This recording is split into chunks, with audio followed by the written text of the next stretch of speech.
Hi, everyone. I'm Pimentel. I'm a tech and startups editor at Observador, a Portuguese online media. And thank you for being here.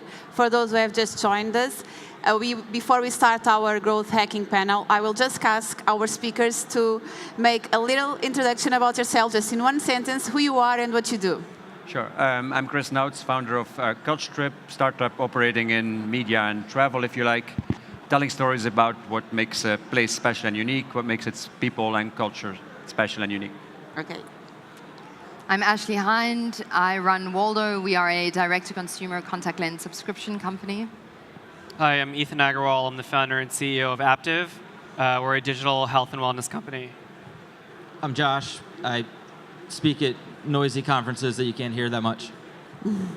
Okay, so you were all here speaking about your startups. When you look backwards, Kris, for instance, what do you regret about doing? There was like a critical mistake that you have done while scaling your startup? Yeah, the idea was almost a critical mistake to start the bookstore. How?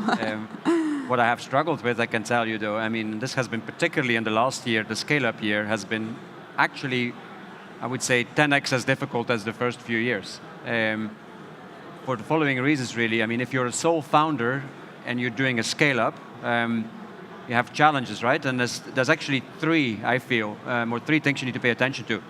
One is you need to scale up what you're actually about. So in our case, of course, our product, our content, our engineers, all that kind of stuff. Cannot not do that. Second, you have as a founder to deal with an investor that has suddenly a far larger presence if you indeed take an investment round of this caliber. And thirdly, you have your whole operational, HR, legal, finance spine to build. And doing all three as a sole founder is actually not quite possible. And you have to make a choice. And if you have to choose two, you almost cannot but choose the corporate investment side of things, otherwise it's going to be trouble. And you can, of course, also not but build out your product. Otherwise, what are you all about? So then that whole operation spine gets under a lot of pressure, and it's almost impossible to build it out in real time, fit for purpose. Is that a regret? I don't know, but it's something that I'm definitely struggling with. Yeah. Okay, what about you, Josh? What was the question? Is there anything that you regret doing? What was like your biggest mistake? People.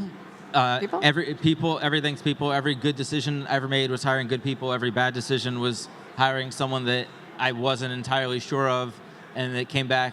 When you look back, every person that we hired that was a mistake, there was some hesitation somewhere along the way, and you may be like, oh no, we need that role, we'll make it work.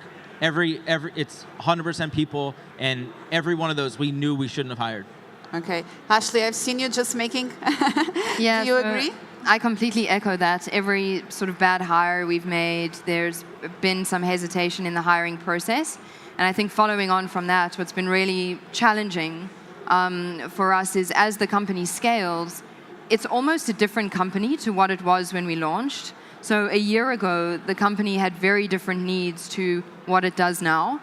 And so building your teams out and making sure that you're adding those skill sets to the business and being really pragmatic around where is the business at now and what skills do we need, and hiring for that as opposed to sort of not letting too much of the personal side of things influence your decision. Focus on what the business needs at that point in time. Okay, Ethan, was there anything that kept you awake at night? When you look backwards, what was the most stressful factor that you had to face in the last year, for instance? So one of the things that is a little different is we're DTC, but we do all of our own content creation, all of our own content production.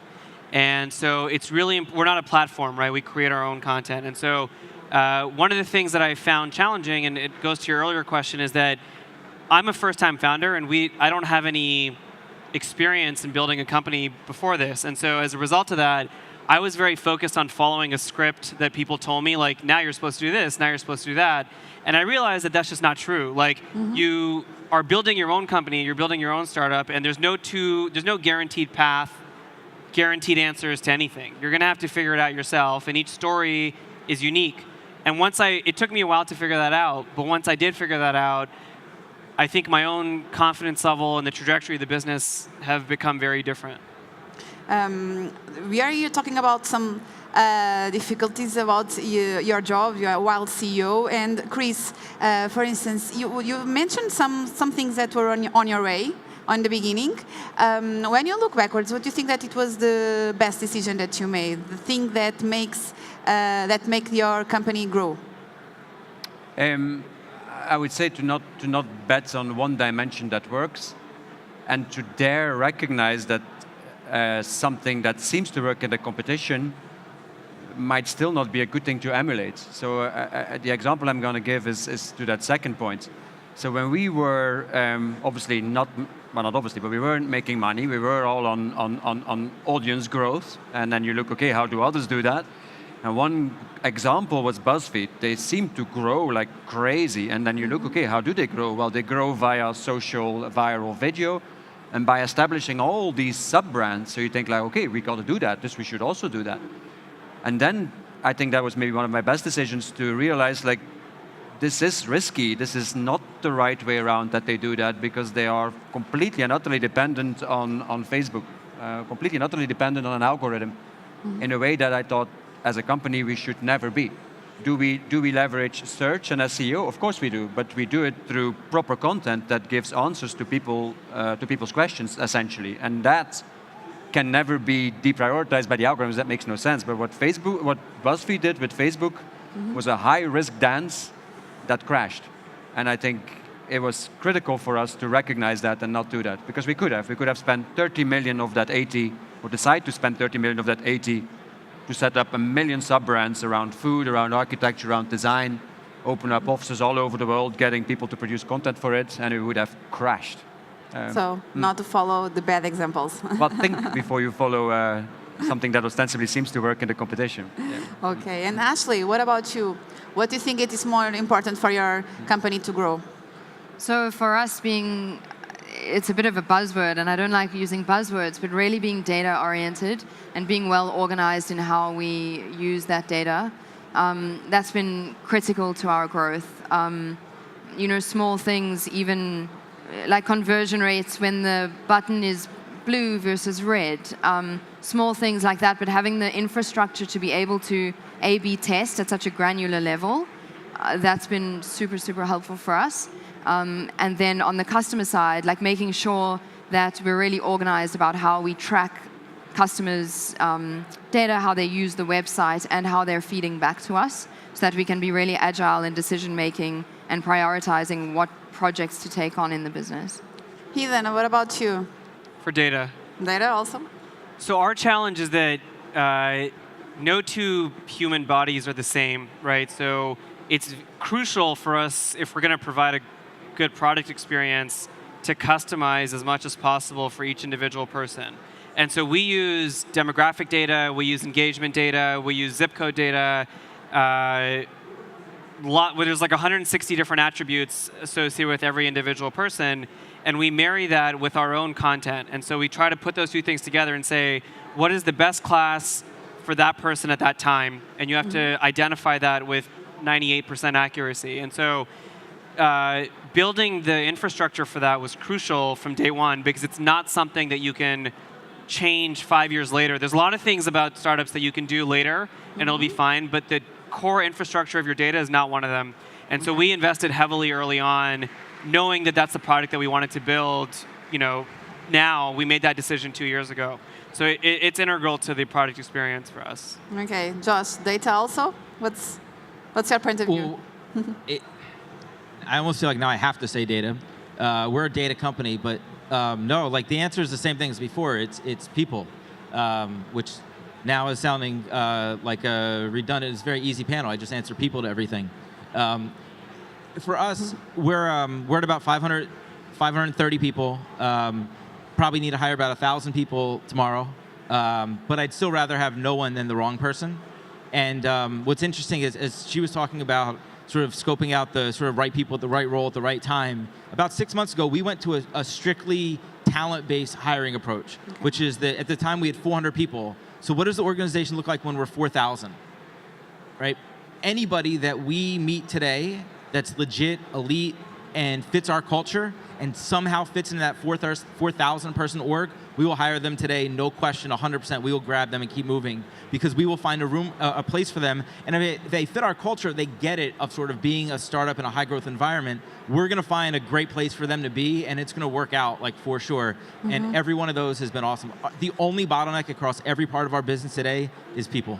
Okay, so we are here talking about the things that you are struggling in your companies, like hiring people, markets, consumers, managing your databases. So how do you deal with all of this, and investors and money and all of these things? How do you deal with a lot of this and the feeling of failure? Is there anything, the fear of failure, is this?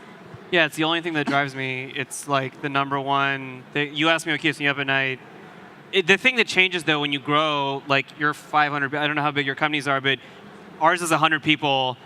It's 100 people in the office, plus their spouses, plus their kids at home, plus whatever else job they gave up. So now my fear of failure is not about me personally. My fear of failure is letting down 99 other people and their families that took a risk on this crazy idea. And then it's letting down the investors that invested in us when we were nothing, and they put their capital at risk with us. And it's letting down the members who have tried out a product that's a relatively new product. So the fear of failure drives me for sure, and I'm sure it drives everyone, but as you grow, I think it becomes less about the individual or even the exec team. It becomes much more about everyone else that's around you. And this is one of those things, I don't know how like Larry and Sergey and those guys do it when they're running 40, 50,000 employee companies. I don't think fear of failure declines. I think it maybe gets hedged a little bit, but it's just significantly higher for them than it would be for us. What's the best strategy to fight this feeling? I don't know. You can all answer? Ashleigh. Keep going. The benchmark just changes as you move, so you've just got to keep on going. And the fact that it doesn't necessarily sort of just change overnight, it takes persistence. And yeah. I don't know. I mean, I have no, and please don't misunderstand this, I have no fear of failure, but I do fail. Of course, I fail all the time, but I spend not 1 second on the fear of failure. I mean, you have no bandwidth. Why would you even worry about fearing of failure? You're doing your very best with the variables you have. You make a mistake, you learn, you feel like rotten, you feel guilty, you take it all personal. But I spent not 1 second on any given day on fearing failure. I don't know why I would. Well, but you deal with it, so you have this feeling of being conscious about it, not feeling fear, but being conscious about it, right? Any founder I know, any good founder I think I know, constantly self-examines, right? And takes things personal in the right way, as in it is your responsibility and it stops with you. And self-improvement is critical in this whole journey for sure. So I'm not saying this as a statement of arrogance, I'm saying it as a statement of psychiatric efficiency. Yeah. Yes, and Josh was telling us something. You are hiring how many people? How many people? About 530. Oh, sorry. And you are hiring 5? As many, anyone wants a job? As many as we can find. Okay, Everyone. okay. Are you all listening? He's hiring. So when you are dealing with all of these people that are say are new people, they have to fit your company culture. What do you fear most? What is your biggest fear? I mean, I'm too tired to have fear. We just, sort of keep moving. But building the company culture in when you're hiring that many people is, it's the most important thing. The only part of the day-to-day business that I'm 100% tuned in on is that, and because I'm on the road a lot and I travel a lot, it's really important that you are able to bring that back into that. So whenever I'm in the office, I actually spend more time talking to the people that are there, setting up new hire Q&A, spending as long as they want. I will sit there for as long as they want to ask me questions, right? Like the more personal time I can spend with them is better than whatever other use of time in the office that I can be, because that culture starts with me and the 5-6 people that were there on day one with us to be able to do that. That's the part of it. Yeah. Okay, we are almost arriving to the end of our panel, and I would like you all to give the best advice to our entrepreneurs in the room. Kris, we'll start with you. What's the best thing you have to share with all the entrepreneurs here? There's an element of, I guess, hanging in there, but don't hang in there like an idiot. If it's a bad idea, it's a bad idea. Change, right? But resilience and perseverance for sure. But still, the best thing I think is to study, right, and to learn and to read. I know no substitute for that. People are important, data are important, but you gotta read. It's that. Ashleigh, now you. Yeah, I would say test and learn as much as you can. Be a sponge. Know that sort of as your business grows, there's still so many opportunities to learn, and seek out those people that you can learn from. One thing I've found is that people are actually so open to giving advice, and people like to give advice. It makes them feel validated. So ask for it and just keep on going. Ethan. Yeah, I guess mine is for those who are thinking about starting a company, like, just do it. Just start the thing. You're probably having 1,000 things in your mind of like, I need an engineer, I need to raise money, I need to do this, I need to do that. There's always going to be 100 reasons why you can't do a thing. Just start it. Take the risk. Jump in.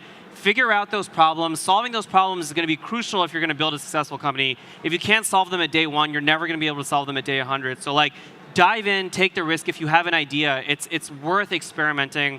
I promise you. I think it's a mistake to think that you may not have the background or the education or whatever. Totally irrelevant. Just jump in and try it.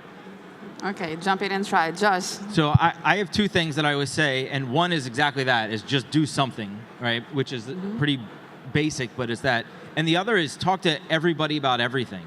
Don't ever think anyone's going to steal your idea. Ideas are worthless. Execution is the only thing that matters. So talk to everybody about everything. Don't ever show up and ask someone to talk to you with an NDA. If someone is that good and talented that they could steal your idea and go run and do it, but they're sitting around and don't have anything to do and they're not doing anything, that doesn't, talk to everybody about everything. That's the only way to grow.